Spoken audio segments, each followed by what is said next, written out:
안녕하세요. 제과기능장 이재홍입니다. 이번 시간에는 환경위생관리에 대해서 설명을 하겠습니다. 첫 번째, 제과제빵 기계 관리, 두 번째, 식품 변질의 이해, 세 번째, 식품위생 미생물, 네 번째, 방충, 방서 관리에 대해서 설명을 하겠습니다. 우선 제과제빵 기계 관리입니다. 그러니까 이제 빵을 만들고 제품을 포장해서 제품은 소비자한테 가지만은 우리가 사용했던 이 기계들을 갖다가 이제 정돈을 잘 해야지만 다음에 그 유해 요소, 즉 위험한 균들이라든가 또한 그 기계에 남아있던 찌꺼기들이 이렇게 상하지 않게끔 이렇게 해줘야 됩니다. 그래서 1번 보시면은, 자, 가스기기는 조립 부분 모두 분리 세제로 깨끗이 씻고, 자, 하구가 막혔을 경우 철사로 구멍을 뚫고, 자, 가스가 새어나오지 않도록 가스코크, 공기 조절기 등을 점검한다. 사실 그렇게 우리가 빵을 만들면서 아주 큰 그 위험스러운 기계는 별로 없어요. 물론 이제 모든 기계가 취급을 잘못하면 이거 위험하지만은 그래도 인위적으로 큰 사고를 일으킬 수 있는 거는 이 가스 기기입니다. 그래서 가스는 한번 폭발이 났다고 그러면은 그 업장이나 공장 또한 이 기계들에 대해서 막대한 피해를 미치게 됩니다. 그래서 이 아주 간단한 관리지만은 이 가스 기기에 대해서는 항상 맨 마지막까지 점검을 해 주어야 합니다. 두 번째, 제과제빵 기기는 전원 꺼진 것 확인하고 청소 및 손질을 한다. 그래서 저희가 주로 사용하는 것들이 전기를 많이 사용을 합니다. 근데 예를 들어서 청소를 할 때 특히 믹싱기 같은 거를 잘못 조작을 하는 바람에 손이 믹싱기에 들어가 가지고 다칠 수가 있게 돼요. 그러니까 일반적으로 작업이 다 끝나고 청소를 한다 그러면은 일부 어떤 거는 이제 물을 데우는 것들도 있어요. 근데 그런 건 빼놓고 내가 믹서기를 청소해야 되겠다. 그러면 일단 전원 스위치부터 내리고 그 다음부터 좀 청소를 해주라 이런 얘기예요. 그렇지 않으면은 나도 모르게 다른 데 청소를 하면서 스위치를 건들 수가 있어요. 그러면 이제 미처 이제 훅을 갖다가 분리를 못했다면은 그 훅이 내 팔을 건들면서 이제 팔에 이제 상해를 당하게 됩니다. 그래서 일반적으로 청소를 한다 그러면은 전원을 끄고 청소를 하십사 하는 겁니다. 세 번째, 자, 믹서기의 바깥 부분 청소 시에 모터에 물이 들어가지 않도록 한다. 자, 믹서기는 모터가 밖에 있는 것도 있고 안에 들어가 있는 것도 있습니다. 종류에 따라서. 특히 이제 밖에 모터가 있을 경우에는 청소를 할 때 이 모터에 물이 들어가지 않도록 해달라 이런 얘기입니다. 네 번째, 기기의 칼날 교체는 3개월 정도 실시한다. 여기서 이제 슬라이스를 얘기를 합니다. 빵을 자르는 슬라이서. 한번 제과점 가시면은 큰 식빵을 갖다가 먹기 좋게 이렇게 약 1cm 내지 0.8cm 간격으로 이렇게 잘려진 식빵을 보실 거예요. 네, 이렇게 자르는 기계를 이제 슬라이스라고 하는데 이 기계도 여러 번 이제 빵을 갖다가 건들게 되고 또 그 상태를 그냥 놔두게 되면은 또 빵에는 그 지방 성분이 있어요. 이 지방 성분이 칼날에 묻어 있다가 산화가 일어납니다. 그래서 물론 이제 칼날도 비싸지만은 너무나 이제 오래 놔두게 되면은 이 칼날에 묻어 있던 오염된 이런 기름 성분들이 우리가 빵을 갖다가 자를 때 그 안에 들어갈 수가 있게 돼요. 그래서 그런 거는 3개월 정도에 한 번씩 교체를 해주라 이런 얘기입니다. 다섯 번째, 진열용 빵 플레이트는 3년에 1회 정도 교환한다. 그런 이제 매장에서 우리가 보통 매대라고 하는 그런 이제 빵을 진열해 놓는 데가 있죠.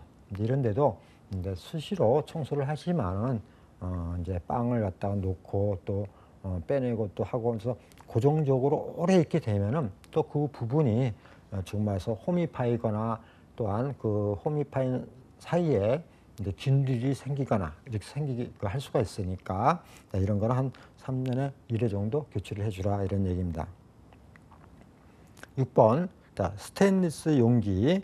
기구는 중성 세제를 이용해서 세척을 하고 열탕 소독, 그다음에 약품 소독, 그중에서도 화학 소독을 사용 전후에 꼭 해주라 이런 얘기입니다. 우리가 이제 먹는 음식을 만드는 업종이기 때문에 항상 시작하기 전 또한 작업이 끝난 다음에는 이렇게 청소를 갖다가 좀 해주는 습관을 가지셔야 합니다. 그다음에 7번째, 냉동고는 주 1회 세정, 소독, 정기적 서리 제거를 해준다. 사실 이제 우리가 청소를 안 하는 부분 중에 아마 이 냉동냉장고는 청소를 잘 안 하실 거예요. 근데 이 냉동냉장고에 오래 있게 되면 이제 서리가 두껍게 쌓이게 되면은 그만치 온도를 낮추기 위해서는 전기세가 더 많이 들어가게 됩니다. 또 한 가지는 내가 원하는 온도가 안 내려가 가지고 실질적으로 재료를 보관하는 온도를 맞출 수가 없게 돼요. 그러면 이제 냉장고의 기능을 못 하게 되니까 이것도 한 주 1회 정도는 한 번씩 청소를 해주라 이런 얘기입니다. 다음에 식품 변질의 얘기입니다. 식품을 이제 만들고 포장을 하고 놔두면은 이제 시간이 지나면서 지금 이제 사람이 먹을 수가 있으면 노하지만은 그렇지 않고 이제 사람이 먹지 못하는 단계까지 이렇게 내려가게 돼요. 그러면 이제 부패 또한 변폐 이런 현상들이 생기게 됩니다. 그래서 이 부패라고 하는 거는 일반적으로 단백질에 의해 가지고 단백질의 변성이 생겨가지고 나오는 거를 이제 부패라고 하고, 이제 변폐는 단백질 외에 탄수화물 또 지방 성분이 변해가지고 냄새가 우리가 처음에 만들었던 제품보다 안 좋은 냄새가 나게끔 이렇게 변하는 단계를 우리가 변폐라고 하는 겁니다. 다음에 이제 발효가 있습니다. 발효는 일반적으로 사람 몸에 이로운 것과 이롭지 않은 것이 있어요. 근데 우리가 이제 빵 반죽을 해가지고 1차 발효, 중간 발효, 2차 발효 이렇게 발효라는 얘기를 쓰죠. 근데 거기에 우리가 빵을 만들 때 생기는 이 발효는 사람 몸에 이로운 거야. 그래서 이걸 갖다가 이제 나쁘게 생각하지는 않는 거죠. 정말서 우리는 이 발효라는 걸 이용을 해서 빵을 만드는 거예요. 그다음에 산패가 있습니다. 산패는 일반적으로 산소를 얘기해. 산소에 의해 가지고 변하는 것을 얘기합니다. 주로 지방의 그런 현상들이 많이 생겨요. 그러니까 지방 성분이 산소와 결합이 돼 가지고 이제 변하게 되죠. 냄새가 아주 안 좋은 냄새로 변하게 됩니다. 그래서 지금처럼 이제 부패, 변패, 발효, 산패 요거의 단어를 여러분이 좀 잘 이해를 하셔야 됩니다. 그다음에 식품 변질에 영향을 미치는 식품위생 미생물의 증식 조건 중에서 일단 영양소입니다. 영양소 중에는 이제 무기염료가 있고, 그다음에 2번 탄소원, 3번 질소원, 4번 비타민균 이런 것이 있습니다. 그러니까 일반적으로 이 영양소를 따질 때 일반 그 칼로리 열량을 계산을 하는데, 그때 이제 보시면은 2번을 보시면은 탄소원에 포도당 4kcal, 유기산 1kcal, 알코올 7kcal, 지방산 9kcal. 요거 이제 여러분이 어떤 시험 문제에 어떤 제품을 주고 그 제품이 가지고 있는 성분 중에 포도당, 뭐 지방산, 단백질 이런 거에 수치를 주고 이제 계산하는 문제가 아마 앞에 있었는데 여러분이 기억나실 거예요. 그래서 이 그람당 열량을 내는 칼로리를 여러분이 조금 이제 알고 계셔야 됩니다. 그다음에 수분입니다. 식품이 변하려고 하면은 일반적으로 이제 수분이 있어줘야 돼요. 왜냐면 식품이 변한다고 하면 이제 균이 생기는 건데, 이 균들이 활동할 수 있는 거는 온도, 습도, pH, 뭐 영양분이 있어야 되지만은 그 중에서 이제 이 습도가 작으면은 균들이 활동하지 못하게 돼요. 그래서 또 습도가 많게 되면은 균들이 많이 번식이 되죠. 그래서 우리가 식빵을 갖다가 만든 다음에 냉각을 시키는 온도가 35도에서 40도고, 또 빵 안에 평균적인 수분을 38%로 정해줬어요. 왜냐하면 이 38%가 넘게 되면은 빵 속에 균통이가 많이 곰팡이들이 많이 번식을 합니다. 그래서 인위적으로 이 일반 식품에서는 이 미생물들, 저 빵에 붙어 있는 또 다른 음식도 마찬가지고, 정말서 이 증식을 갖다가 촉진하는 수분 함량은 보통 한 60에서 65% 정도가 되고, 그다음에 억제하는 거, 정말서 빵 같은 것도 이제 건빵 같이 이렇게 좀 수분을 적게 하는 것들은 한 13에서 15% 정도 이렇게 해주면은 수분이 작기 때문에 균들이 번식을 잘 안 된다는 그런 얘기입니다. 다음에 이제 온도입니다. 이 일반적으로 이 식중독을 일으키는 균들, 또한 이렇게 단백질이 변한다든가 그런 것들은 주로 이 온도의 영향을 많이 받습니다.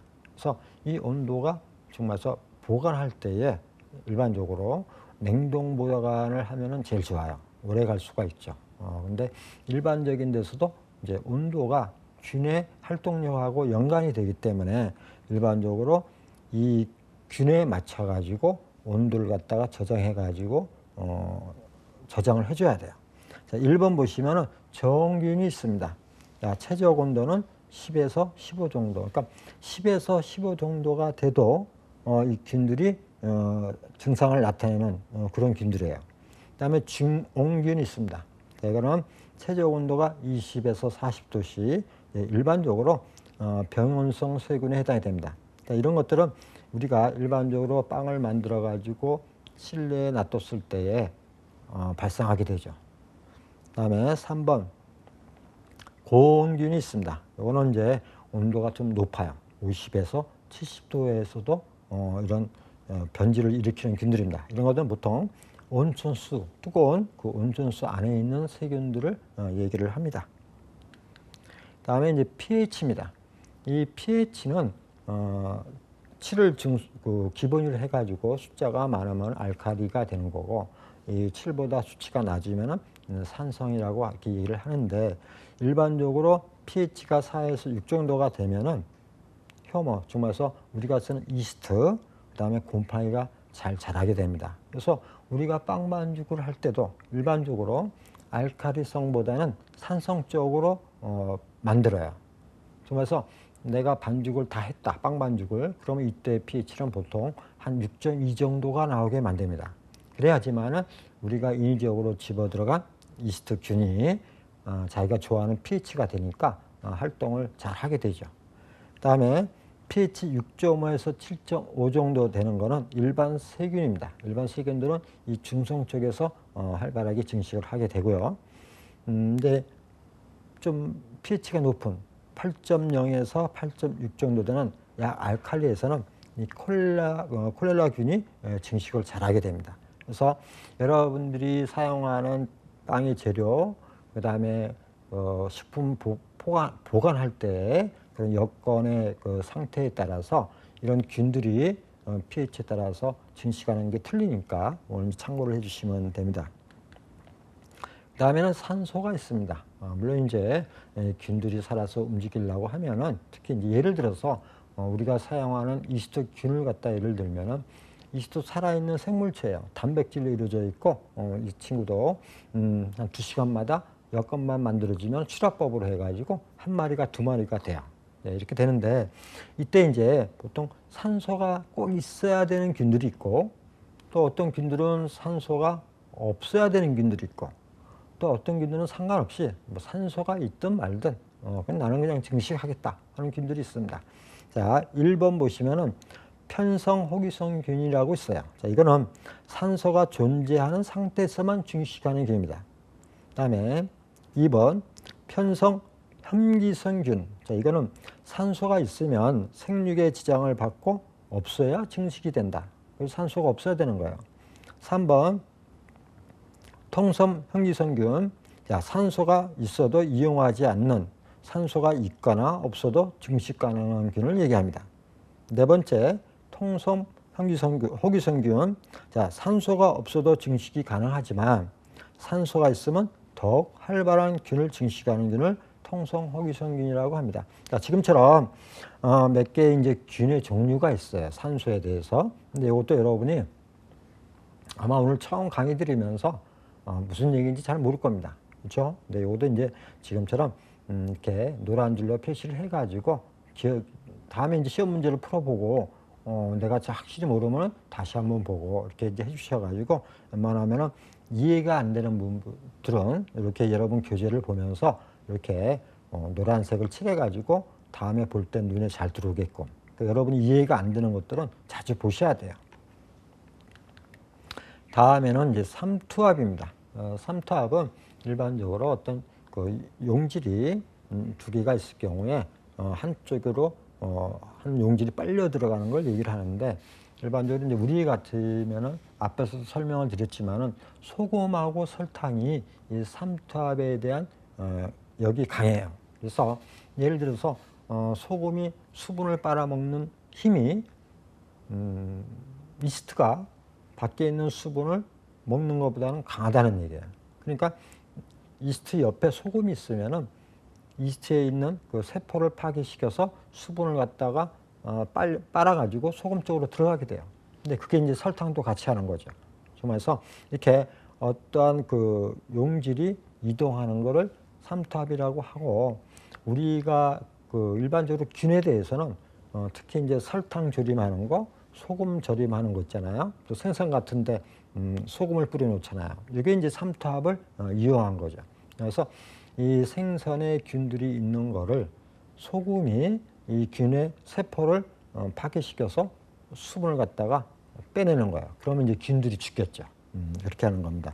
일반적으로 이 3번 보시면은 내염성 세균은 8에서 10% 식염에서도 증식한다. 그래서 어떤 물이 100 있다면은 그 중에 약 10% 정도가 소금이 있다고 해도 살아있는 세균을 내염성, 그래서 소금에 강한 거죠. 내염이라고 하는 거는 내염성 세균은 8에서 10% 식염에서도 증식을 한다, 이런 얘기입니다. 그다음에 이제 식품 미생물의 분류와 특징에서 세균류의 형태를 보시면은 일단 구균이 있습니다. 그러니까 공의 모양처럼 이런 그 세균류가 동그랗게 돼 있는 거예요. 그걸 이제 요거는 이제 제가 이따가 그 그림으로 보여드리도록 하겠습니다. 그다음에 나성균은 이렇게 나사처럼 꼬불꼬불하게 되어 있는 균을 나성균이라고 하는 거고요. 그다음에 간균은 약간 긴 구형, 그러니까 위에 있는 구균은 아주 포도알처럼 동글동글하게 생긴 거고, 그다음에 지금 얘기한 간균은 그것이 약간 길쭉하게 된 타원형 형태로 길쭉한 걸 얘기를 하는 거예요. 자, 여기 종류를 보시면은 락토바실루스 속, 그다음에 바실루스 속, 그다음에 비브리오 속, 이런 것이 이제 이 세균류에 속합니다. 그다음에 그 지금 얘기한 걸 나눠서 보시면은 락토바실루스 속, 이거는 이제 강균이라고 했어요. 자, 강균으로 당류를 발효시켜서 젖산을 생성하는 미생물입니다. 그다음에 젖산의 음료를 발효균으로 이용한다. 그러니까 이 락토바실루스 중에서 여러분들이 락토라는 얘기를 좀 많이 들어보셨을 거예요. 그래서 일반적으로 이 젖산에 관계되는 그런 미생물이라고 생각을 하시면 됩니다. 다음에 바실루스 속, 자, 기억 보시면 호기선 강균으로 아포를 형성하여 열 저항성이 강하다. 아포라고 하는 거는 이 균이 있는데 이 균 자체가 포자를 한번 씌운 거예요. 그래가지고 외부의 침입이라든가 또 열에 의해서 좀 강하다, 이런 얘기입니다. 니은 토양 등 자연계에 널리 분포하며 전분과 단백질 분해 작용을 갖는 부패 세균이다. 그러니까 이 바실루스균은 부패를 하는 균이다, 이렇게 생각하시면 돼요. 그다음에 디귿 빵의 점조성 원인이 되는 로피균이 이에 속한다. 그러니까 앞에서 로프균에 대해서 한번 설명을 좀 드렸을 거예요. 이 로프균은 이 바실루스 속에 해당이 된다, 이렇게 생각하시면 됩니다. 그다음에 비브리오 속입니다. 자, 기억 보시면 무아포, 현기성 간균, 니은, 자, 종류에는 콜레라균, 장염 비브리균, 자, 이런 것이 이제 비브리오 속에 속하는 거고, 리케차에 속하는 겁니다. 야, 기억 보시면은 세균과 바이러스의 진광 크기에 속하며 구형, 간형 등의 형태를 가지고 있다. 자, 종류에는 발질면, 발진티부스. 그래서 지금 비브리오 속에도 종류가 있고 리케차에도 종류가 있어요. 이 종류도 여러분이 한번 줄 쳐놓고 한번 외우셔야 됩니다. 다음에는 이제 진균류입니다. 진균류 보통 이제 우리가 얘기하는 곰팡이 종류에 있고 그다음에 효모가 있습니다.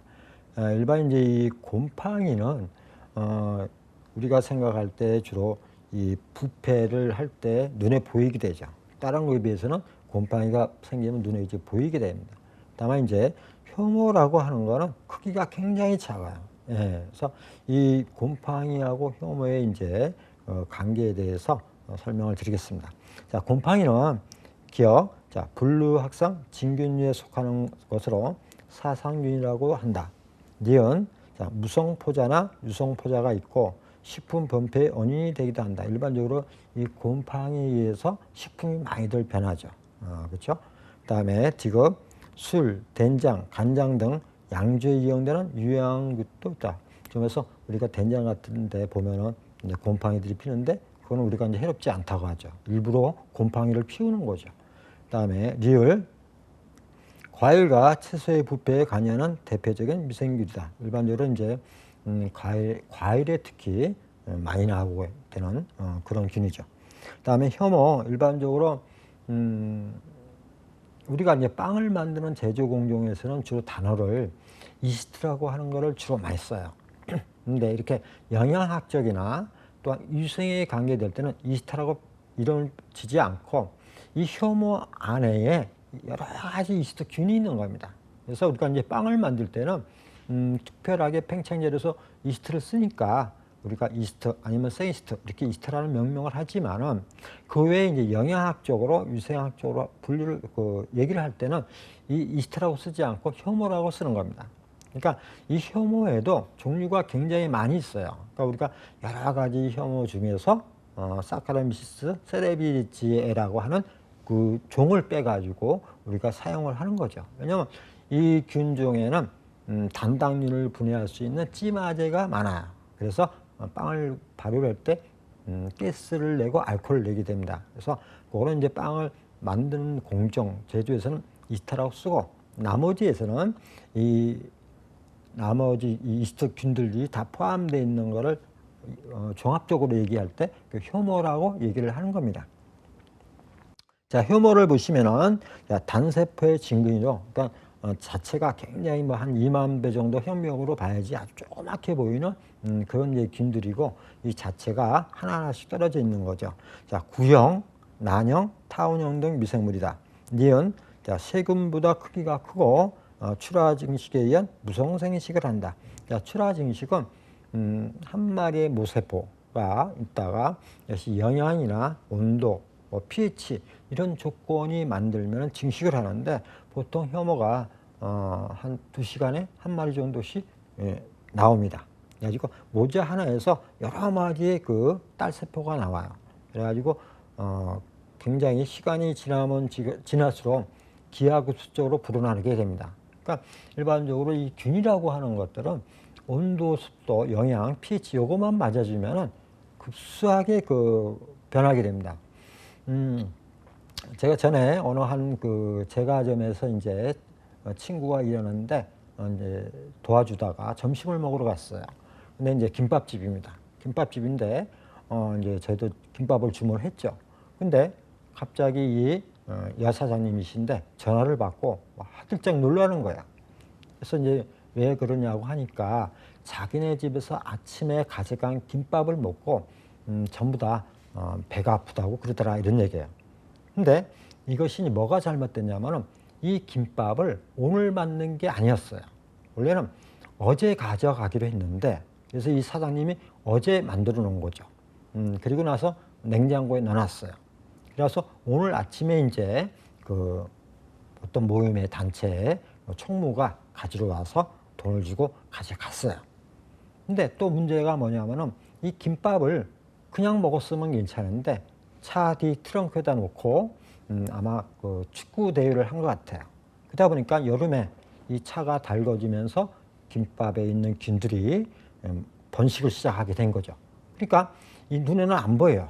이 균들이. 근데 그걸 먹고 같이 그 축구 대회를 했던 모은 단체 사람들이 갑자기 이제 식중독을 일으킨 겁니다. 정말 해서 이렇게 더운 온도가 높게 되면은 증식하는 시간이 굉장히 짧아집니다. 그러면 이제 우리 몸에 들어가서 여러 가지 증상을 일으키게 되는 거죠. 다음에는 이제 바이러스입니다. 자, 바이러스는 미생물 중에서 가장 작은 것으로 살아있는 세포에만 증식을 한다. 그러니까 이 바이러스라고 하는 거는 다른 죽은 데는 들어가질 않아요. 살아있는 세포만 가가지고 증식을 하는 것을 바이러스라고 합니다. 2번, 자, 형태와 크기가 일정치 않고 순수 배양이 불가능하다. 3번, 자, 바이러스는 물리화학적으로 안전하여 일반 환경에서 증식은 하지 못하나 생존은 가능하다. 그러니까 증식을 못해 바이러스는. 그러나 살아남게 된다 이런 얘기입니다. 4번 종류. 자, 여기는 천연두, 그다음에 인플루엔자, 일본 뇌염, 강건병, 소아마비, 폴리오라고 하죠. 그다음에 간염 이런 것들이 있습니다. 그래서 일반적으로 바이러스의 종류도 지금 4번에 있는 것처럼 한번 여러분이 체크를 한번 해보시기 바랍니다.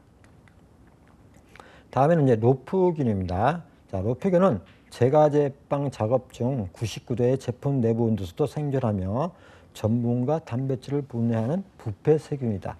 그래서 우리가 빵을 만들고 구울 때 빵 안에 그 오븐 안의 온도는 뭐 180도, 200도가 된다고 해도 물이 끓는 온도가 100도인데 이 순수하게 빵 반죽에 물만 있는 게 아니고 다른 여러 가지 물질이 있기 때문에 99도까지만 올라갑니다. 그래서 일반적으로 이 로프균이라고 하는 거는 우리가 다른 여러 가지 재료를 갖다가 집어넣는데 거기에 이 로프균이 있다가 빵 반죽에 들어간다면은 이 균은 우리가 오븐에서 군다고 해도 죽지가 않는 거예요. 그러면 이제 그거 가지고 나와가지고 이 로프균이 증식을 하면서 단백질을 분해해가지고 악취를 만들어내게 됩니다. 그래서 우리가 이제 살모넬라균 같으면은 우리가 달걀을 많이 쓰기 때문에 일반적으로 이 살모넬라균에 대한 그것이 많이 생깁니다. 근데 이제 다른 거에 비해서 아까 얘기한 대로 이제 김밥 같은 거는 익히지를 않잖아요. 근데 이제 우리는 빵을 익히잖아요. 그러니까 이제 이 살모넬라균은 안 생겨요. 근데 다른 거에 비해서 이 로프균은 만일에 들어갔다고 하면은 단백질을 분해해가지고 악취를 내기 때문에 특히 이 로프균에 대해서 관심을 가지셔야 됩니다. 다음에요, 소독입니다. 자, 일반적으로 소독의 정의를 보시면은, 자, 병원군을 대상으로 병원 미생물을 죽이거나 병원 미생물의 병원성을 약화시켜 감염을 없애는 일을 우리가 소독이라고 합니다. 거기에 비해서 이 살균이라고 하는 거는 완전히 모든 미생물을 죽이는 행위를 갖다가 우리가 살균이라고 하는 겁니다. 그러니까 소독과 살균의 의미를 여러분이 조금 알고 계셔야 돼요. 다음에는 이제 소독을 하는 방법 중에서 우리가 열을 이용한 방법이 있습니다. 우선 1번 보면 자비소독. 자비소독이라고 하는 것은 끓이는 소독을 얘기합니다. 그래서 일반적으로 100도씨에서 30분 이상 끓여가지고 소독을 하는 방법을 자비소독이라고 합니다. 그 다음에 증기소독이 있습니다. 증기를 분사를 해가지고 증기가 뜨겁죠. 그 뜨거운 증기를 분사해가지고 뭐 식기라든가 도마라든가 이렇게 묻어있는 균들을 갖다가 완전히 없애버리는 그런 방법입니다. 다음에는 이제 자외선을 이용하는 방법이 있습니다. 물론 이 자외선을 이용하는 것들은 우리가 이제 어떤 식기를 갖다가 세척을 한 다음에 이 자외선이 나오는 그 안에다 집어넣으면은 이 자외선에 의해 가지고 소독이 되는 거죠. 그래서 아마 이런 거는 보통 이제 그 자외선 소독기를 보면 이제 푸른색으로 돼 있잖아요. 이제 그런 데 보시면은 아마 그 소독기, 자외선 소독기라고 이렇게 써 있어요. 왜냐면 그것도 일반적으로 여러 가지 그 다른 그 씻는 그 거기에 해당되는 거 외에 다른 거를 넣게 되면은 또 그 소독 같은 거 잘 안 돼요. 그러니까 이제 보통은 자외선 소독기는 분명히 거기에 써 있습니다. 자외선 소독기라고. 그래서 이런 것들을 이제 우리가 제일 많이 이용하는 건 뭐냐면 도마예요. 왜냐하면 도마가 물론 요새는 여러 가지가 있지만 일반적으로 도마가 이제 나무로 돼 있다고 가정을 했을 때 나무를 가지고 이제 우리가 그 위에서 이제 무슨 야채를 자른다든가 고기를 자른다든가 하게 되면은 이 도마에 수분이 차게 되죠. 근데 이걸 갖다가 일반적으로 우리가 인위적으로 말리려고 할 때에 공기 일반 햇빛에다 하는 게 가장 좋아요. 근데 그렇게 되면 이제 시간도 오래 걸리고 그러니까 보통 이런 거는 이 자외선 살균기에 들어가서 소독을 시키는 게 좋은 겁니다. 다음에는 이제 화학적으로 소독하는 방법입니다. 이거는 이제 염소로 하는 방법이 있고 1번, 2번 보면 차염소산 나트륨으로 하는 방법이 있고 세 번째 석탄산 패널 용에 의해 가지고 하는 것이 있습니다. 그래서 그 세 번째 석탄산 노란색 칠한 부분 보시면은 다른 소독제의 살균력 표시 기준으로 쓰인다. 그래서 이 석탄산 패널은 음료수나 식품을 제외한 손, 의류, 오물, 조리기구 등 소독에 이용되는데 아주 여러 군데에 이용이 돼요. 이 석탄산이. 그래서 일반적으로 다른 데에 그 소독제에 비해서 사용하는 그 성분들의 비교를 할 때 이 석탄산에다가 비교해 가지고 표시를 갖다가 기준으로 삼는다 이런 얘기입니다.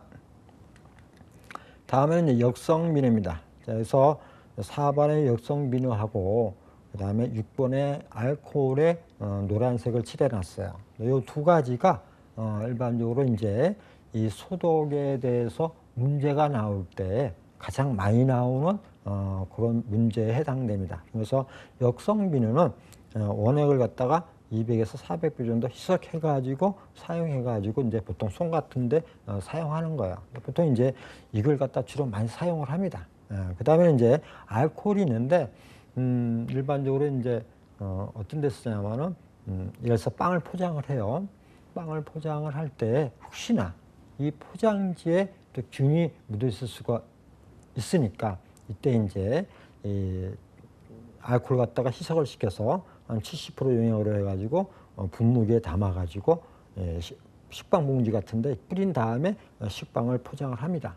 그래서 아마 이런 것들도 원래는 포장지마다 다 왜냐하면 포장지도 보관했다가 빵을 담기 때문에 또 그 보관하는 동안에 또 빵 포장지에 뭐 이런 것들이 들어갈 수가 있어요. 여러 가지 나쁜 것들이. 그러니까 그걸 갖다가 이제 알코올로 소독을 해줘야 됩니다. 그래서 조금 큰 빵 공장 가면은 거의 다가 이 포장지도 포장을 합니다. 근데 이제 조그만 제과점 뭐 일하는 사람이 얼마 없거나 그런 데는 그냥 오랫동안 보관했던 포장지 그냥 꺼내가지고 그냥 빵 담게 되죠. 그러면은 예를 들어서 이 나쁜 그 균들이 들어왔을 경우에는 조금 빵에 나쁜 영향을 주게 되겠죠. 다음에는 이제 방충방사입니다. 자, 방충방사라고 하는 거는 일반적으로 이제 해충이라든가 특히 뭐 이런 것이 못 들어오게 막는 행위를 얘기를 합니다. 그래서 일반 그 방충이라고 하는 거는 창문에 이렇게 망을 치는 거 있죠. 그런 거를 하고 이 방사도 마찬가지로 그런 그 망을 하는데 일반적으로 이제 큰 그 빵 공장에 가면요. 이 공장 시설이 정해져 있습니다. 창문은 몇 %를 가지고 있고 또 창문 색깔은 무슨 색으로 하라 뭐 이런 것이 이제 큰 그 빵 공장에는 있지만 사실 이제 그런 것이 우리 조그만 이 제과점에는 해당이 안 돼요. 그리고 이제 시험 문제도 거기에 관계되는 것까지는 나오지는 않습니다. 다만 이제 방충방사라고 하는 거는 그냥 해충하고 그 다음에 이제 뭐 대표적인 게 지죠. 이것이 못 들어오게 뭐 지수를 놓는다든가 창문에 그 망의 간격을 좁게 한다든가 이런 걸 이제 정해주는 거를 이제 방충방사 관리라고 합니다.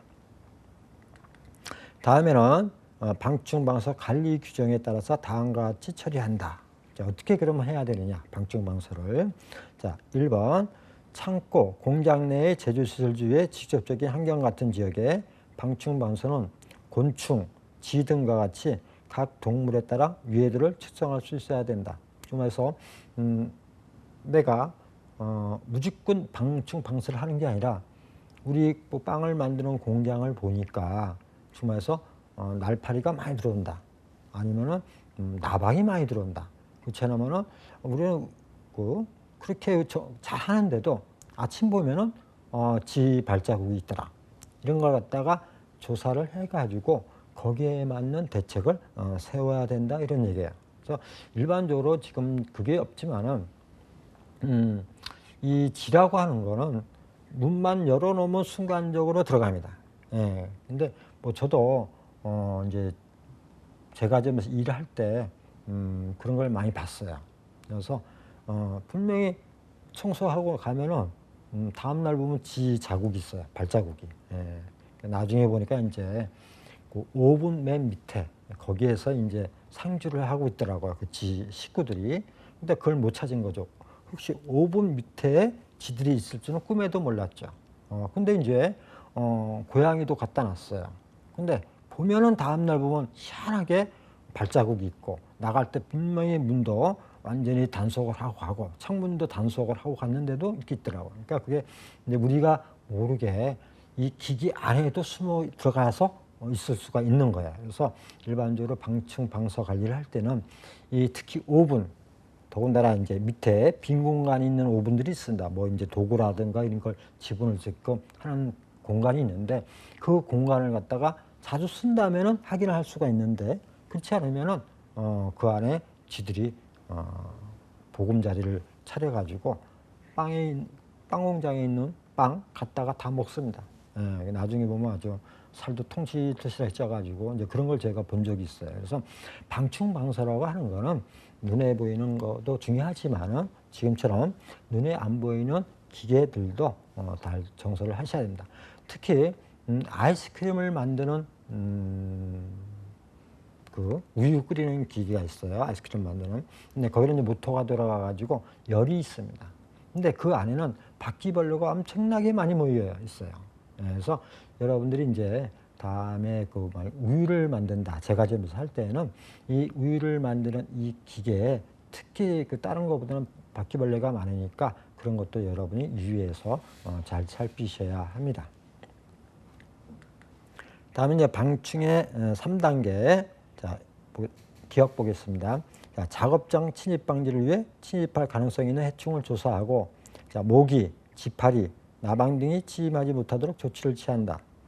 니은, 자, 제조 건물 인접의 조경은 나무와 잔디보다는 자갈을 깔고, 그러니까 나무하고 잔디에는 많은 벌레들이 모일 수가 있어요. 그래서 그런 걸 없애버리고 자갈을 깔라 이런 얘기예요. 자, 쓰레기장, 오폐수 처리장, 하수구는 주기적으로 소독을 하는데 주 1회, 그렇지 않으면 월 1회 한 번씩은 청소를 해주라 이런 얘기입니다. 지금 작업장 침입 방지와 침입 후 포충, 벌레를 잡는 거예요. 포충. 자, 서식 방지를 포충 지수 모니터링을 통해 지속적으로 관리한다. 자, 포충 지수가 급속히 증가하거나 기준을 초과할 경우에는 출입문, 하수구, 화장실 소독을 한다. 그래서 일반적으로 여름에 물론 이제 안전하게 햇삽의 인증을 받아가지고 들어가는 물이 이중이라든가 그렇지 않으면 방충망의 규격을 정확히 맞춰가지고 창문에 틀을 만들었다든가 하면은 그렇게 이런 날파리나 이런 것이 들어오질 않아요. 근데 이제 일반적으로 우리 제과점 같으면은 특히 여름에 더워요. 네, 오븐도 켜고 그러다 보니까는 이제 이 작업장의 문이 열려져 있죠. 그러면 이제 파리라든가 이런 날파리 같은 것이 들어오게 돼요. 근데 그게 이제 보통 보면은 보통 뭐 하루에 한 우리 빵 공장에는 한 10마리 정도가 왔다 갔다 한다. 그러면 이제 이렇게 넘어갈 수가 있어요. 근데 오늘날 보니까 날파리가 한 4, 50만 원이 그렇게 4, 50마리 정도가 계속 유인되고 있는 거야. 그러면은 뭔가 이 날파리들을 유인할 수 있는 오염물질이 우리 그 빵 공장에 있는 거야. 그러면 그걸 갖다가 찾아내서 조치를 해달라 이런 얘기입니다. 다음에 방사를 해야만 하는 지의 특징. 이제 우리가 얘기할 때 특히 이제 지에 대해서 많이 얘기를 하는데요. 이 지는 굉장히 많은 자식들을 합니다. 그러니까 증식이 굉장히 좀 심하죠. 그리고 우리가 이 이 방수할 때 지를 갖다 얘기하는 이유는요. 우리가 이제 밀가루를 많이 쓰는데 이 지가 밀가루를 좋아해요. 그래가지고 밀가루 포대를 갉아먹고 안에 있는 밀가루도 먹어요. 그러니까 자꾸만 이제 먹으면서 들어갑니다. 그러면 어떤 현상이 생기냐? 나중에는 밀가루 포대 안에까지 들어가서는 거기서 이제 용변을 봐요. 그러면 그것이 나중에 우리가 모르고 빵을 만들 때 들어갈 수가 있는 거예요. 그래서 우리가 그 밀가루를 좋아하는 이 지에 대해서 많이 얘기를 하는 겁니다. 다음에 지금까지 배운 거 가지고 시험 문제를 풀어보도록 하겠습니다. 자, 문제. 자, 부패 세균의 부패 진행 과정을 순서대로 설명한 것 중 잘못된 것은 1번. 자, 초기에 호기성 세균이 표면에 오염되어 증식한다. 2번. 호기성 세균이 증식하면서 분비하는 효소에 의해 식품 성분의 변화를 가져온다. 3번. 부패에 관여하는 세균은 대개 한 가지 종류이다. 4번. 현기성 세균이 식품 내부 깊이 침입하여 부패가 완성한다. 여기서는 이제 설명한 것 중 잘못 얘기한 겁니다. 그래서 해설을 보시면은, 자, 부패에는 호기성, 현기성, 통성 현기성 등 여러 미생물이 관여를 하게 됩니다. 그러니까 세균만 관계를 하는 게 아니라 이런 얘기예요. 다음 문제. 자, 미생물이 작용하여 식품을 흑변시켰다. 검은색으로 변화시킨 거예요.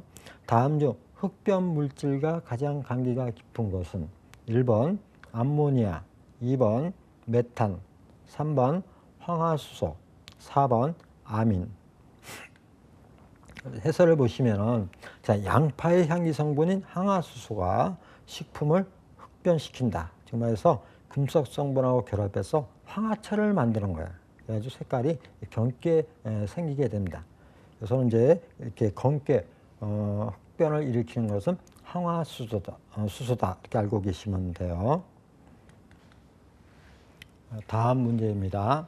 자, 아미노산의 분해 생성물은 1번 탄수화물, 2번 암모니아, 3번 글루코스. 글루코스는 포도당을 얘기를 합니다. 4번 지방산. 그래서 아미노산은 단백질을 구성하는 원소입니다. 그러니까 아미노산이 여러 개가 모이면 단백질이 되는 거고, 이것이 이제 분해가 돼서 아미노산이 돼요.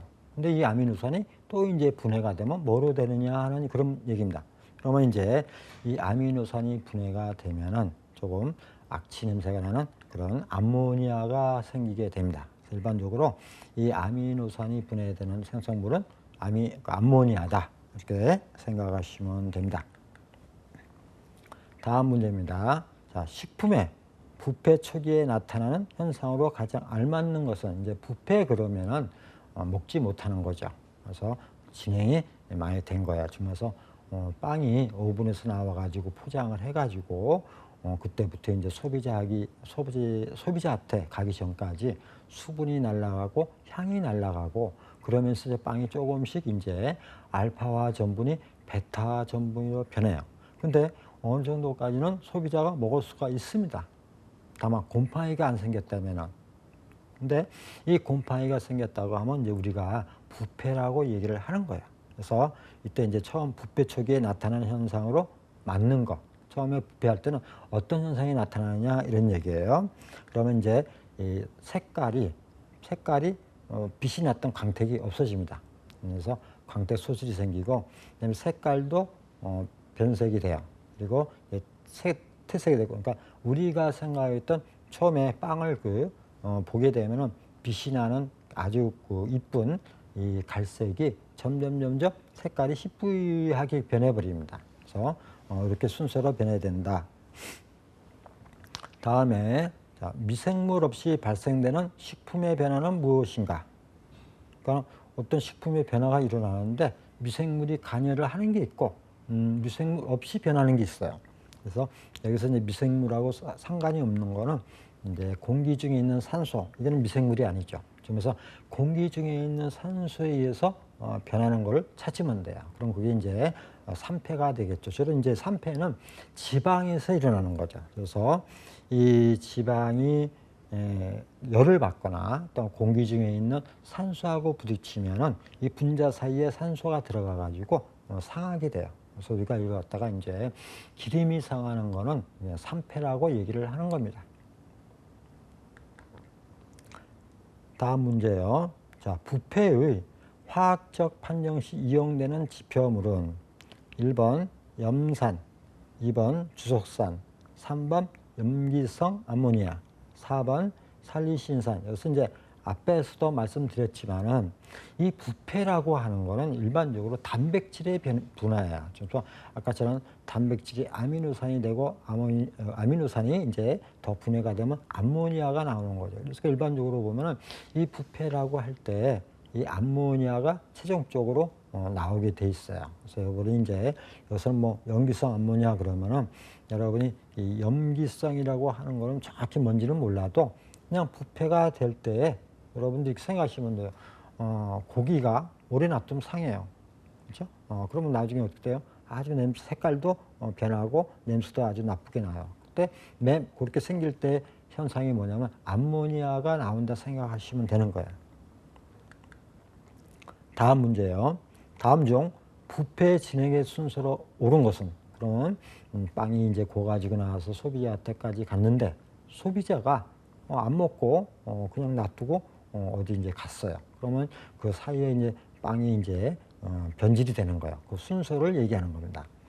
자, 이거는 이제 쭉 있으니까 제가 다 읽기는 시간이 가니까 우선 답을 보면서 설명을 하도록 하겠습니다.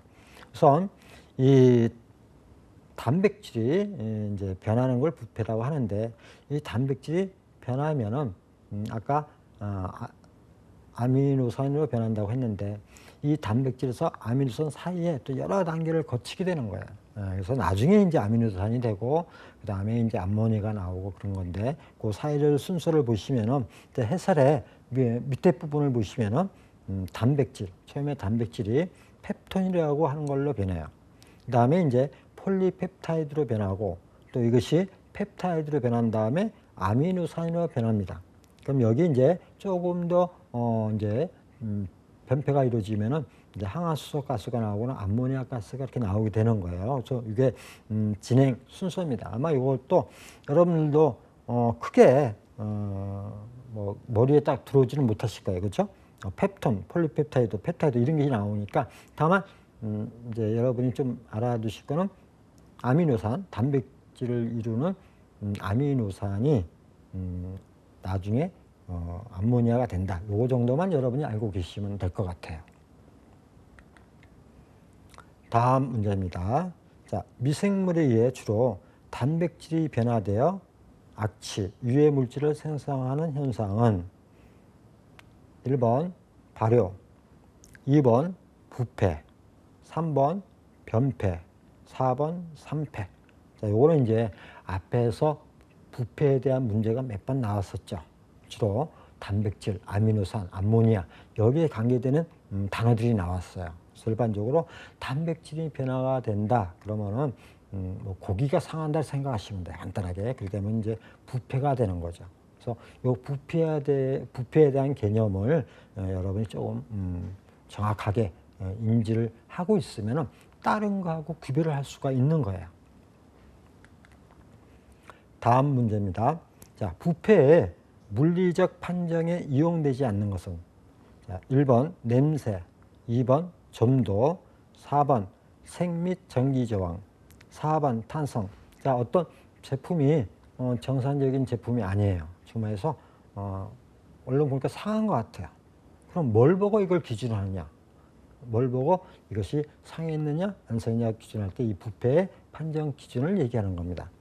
그래서 이제 냄새는 일반적으로 우리가 여기서 얘기할 때는 물리적 방법을 얘기했는 거예요. 그래서 이 냄새라고 하는 거는 이제 간능 검사라고 하는 하나의 그 검사 방법인데, 눈으로 봐가지고 참 냄새를 맡아서 오감을 이용해가지고 하는 방법이 이 간능 검사입니다. 그러니까 다른 것들은 전부 다 점도, 생믹, 전기저항, 탄산 이런 거는 생물화학적, 화학적 검사를 해가지고 알아낼 수가 있는데, 그냥 간능 검사로 냄새만 맡고도 알아낼 수가 있는 거죠.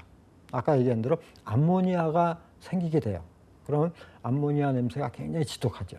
그래서 어떤 냄새를 고기를 냉장고에서 넣어놨다가 한번 고기 요리를 하려고 그러는데 약간 이제 미심쩍은 거예요. 오래된 것 같고. 그러면 일단 먼저 냄새를 맡아보는 거예요. 그런 냄새가 아주 지독한 냄새가 나게 됩니다. 그래서 먼저 이걸 갖다가 코로 검사하는 방법을 간능 검사 이렇게 생각하시면 됩니다. 다음 문제입니다. 자, 다음 중 식중독 관련 세균의 생률의 최적인 식품의 수분 활성도는, 그래서 균들이 활발하게 움직이려면 네 가지가 필요하다 그랬어요. 그렇죠? 온도, 습도, 영양, pH. 요 네 가지 중에서 수분이 작으면은 번식을 못해요. 활동을 못하고 못 움직인다. 그래서 일반적으로 수분이 많을수록 균들한테는 좋은 거야. 그렇죠? 그러면 여기서는 이제 이런 그 수분 활성도 수치가 많은 것이 답이 되는 겁니다. 그래서 이 수분 활성도라고 하는 거를 여러분이 정확히 몰라도 그냥 균도 살아있는 생물체예요. 그러다 보니까 이 애들도 수분이 있어줘야지만 번식을 할 수가 있는 거죠. 그래서 수분이 너무 없으면 말라버리겠죠. 그렇게 여러분이 이해를 하시면 됩니다. 다음 문제입니다. 자, 미생물의 감염을 감소시키기 위한 작업장 위생의 내용과 거리가 먼 것은? 그래서 이제 작업장의 위생에 대해서 물어본 겁니다. 1번, 자, 소독액으로 벽, 바닥, 천정을 세척한다. 2번, 빵 상자, 수송 차량, 매장 진열 때는 항상 온도를 높게 관리한다. 3번, 깨끗하고 뚜껑이 있는 재료통을 사용한다. 4번, 적절한 환기와 조명시설이 된 저장실에 재료를 보관한다. 여기서 보면 한 2번이 되겠네요. 일반적으로 온도는 빵에 대해서 보관할 때 높으면 그만치 균들이 많이 번식을 할 수 있는 조건이 되는 거야. 그러니까 온도는 전부 다 이제 맞는 게 있죠. 재료마다 보관하는 온도도 있고, 어떤 거는 냉장고에 보관하는 재료도 있고, 어떤 거는 냉동고에 보관하는 재료도 있고, 어떤 거는 일반 실온에 놔둬야지 노화가 제일 늦게 나오는 것들도 있습니다. 그래서 여기에 맞춰서 하시면 되는데 일반적으로 높게 할 필요는 없다는 얘기죠. 왜? 균들은 온도가 높을수록 번식이 잘 되니까요. 다음입니다. 자, 과일과 채소의 부패에 관여하는 대표적인 미생물균은, 일반적으로 과일하고 채소에서 잘 번식하는 거 얼마 전에 설명을 드렸어요. 아마 여러분들이 기억이 날지 모르겠습니다. 그래서 이제 사상균이라 해가지고 곰팡이 균들을 얘기를 해요. 그러니까 곰팡이 균들이 이런 과일하고 채소에 많이 증식을 하게 된다, 이런 얘기입니다. 다음 문제입니다. 자, 세균, 곰팡이, 혐오, 바이러스의 일반적 성질에 대한 설명으로 옳은 것은? 였습니다. 1번, 세균은 주로 출하법으로 그 술을 늘리며 술 제조에 많이 사용한다. 2번, 혐오는 주로 분열법으로 그 술을 늘리며 식품 부패에 가장 많이 관여하는 미생물이다. 3번, 곰팡이는 주로 포자에 의하여 그 술을 늘리며 빵, 밥 등의 부패에 많이 관여하는 미생물이다. 4번, 바이러스는 주로 출하법으로 그 술을 늘리며 유사하게 식품 부패에 관여하는 미생물이다. 그래서 혐오는 일반적으로 포자에 의해서 증식을 하는 게 아니고 출하법으로 합니다. 그래서 모세포 하나의 균이 있다면은 여기에서 온도, 습도, 영양, pH만 잘 맞으면은 돌기가 나와요. 돌기가 나와가지고 자세포가 나와가지고 어느 정도 크면은 뚝 떨어져 나갑니다. 그래서 이 하나의 모세포에서 여러 마리의 자세포가 나오게 돼요. 이렇게 한 마리에서 두 마리로 돼가지고 뚝 끊어지면서 이렇게 증식을 하는 거를 출하법으로 증식을 한다, 이렇게 얘기를 합니다. 그래서 일반적으로 포자에 의해서 증식을 하는 거, 그 수를 늘리는 게 아니라 일반적으로 혐오는 출하법으로 한다는 거 알고 계시면 되겠습니다. 다음 문제입니다. 자, 세균의 세 가지 형태의 분류에 속하지 않는 것은? 그 모양이 있었죠. 구형, 나선형, 뭐 타원형 이런 식으로. 자, 1번 간균, 2번 구균, 3번 나선균, 4번 페니실린균. 아마 여러분이 조금 전에 했던 강의 내용을 떠올리면 얼른 한 가지가 처음 들어본 걸 거예요. 그렇죠? 4번 보시면 페니실린균이라고 하는 거는 여러분이 오늘 강의에 아마 없었던 겁니다. 그렇죠? 그러면 이제 이 균의 형태를 보시게 되면은 약간 긴 거, 원형에서 원형보다 약간 길게 생긴 거를 이제 강균이라고 하고, 그 다음에 이제 모양이 포도상 귀균처럼 동글동글하게 이렇게 모여 있는 상태를 구균이라고 합니다. 그리고 또 이제 균의 모양이 꼬불꼬불하게 이렇게 생긴 거는 일반적으로 나성균 이렇게 얘기를 합니다. 그러니까 여러분이 이제 앞서 제가 계속 말로만 했다가 이렇게 그림을 보여주면은 금방 여러분이 이해가 되실 거예요. 그러니까 이게 이제 공부하는 방법의 한 가지입니다. 정말해서 내가 확실히 해설만 보고 잘 모른다. 형태가 원형인데 진짜 원형이 어떤 원형이냐. 정말해서 강균이 약간 길쭉한 건데 그럼 어느 정도 길쭉한 거냐. 이렇게 하면은 여러분이 인터넷에 찾아보시면은 또 이런 균에 대해서 연구하신 분들이 아주 자세하게 이런 것들을 다 그 정리를 해놓은 것들이 있어요. 그러니까 여러분들이 이 교재를 보면서 시험 문제를 풀지만은 이 교재에서 해설이 부족한 부분들은 분명히 인터넷이나 이런 정보 관계되는 데서 찾아가지고 메모를 해주거나 그냥 포스트를 해가지고 붙여놓고 기억이 될 수 있도록. 특히 이런 거는 여러분이 그림을 한번 직접 그리면요 잘 안 잊어먹습니다. 그냥 인터넷에서 보고 이게 강균이니까 이게 귀균이다, 이게 나성균이다 하는 것보다는 여러분이 한번 종이에다가 그리면서 약간 길쭉하게 그리면서 요건 강균, 요건 귀균, 이건 나성균 이렇게 하시면 돼요. 그래서 여러분들이 이제 이 균에 대해서 공부를 이제 좀 많이를 이제 하셔야 되는데 아마 처음 들어보는 균의 종류가 많을 거예요. 그렇죠? 감염병 종류도 마찬가지고, 다만 이제 오늘 배운 것 중에는 이제 부패, 변패, 산패, 발효 뭐 이런 것이 있으니까 그것만 조금 정확하게 명확하게 이해를 되시면은 도움이 많이 되실 겁니다. 자, 오늘은 환경위생에 대해서 강의를 했습니다.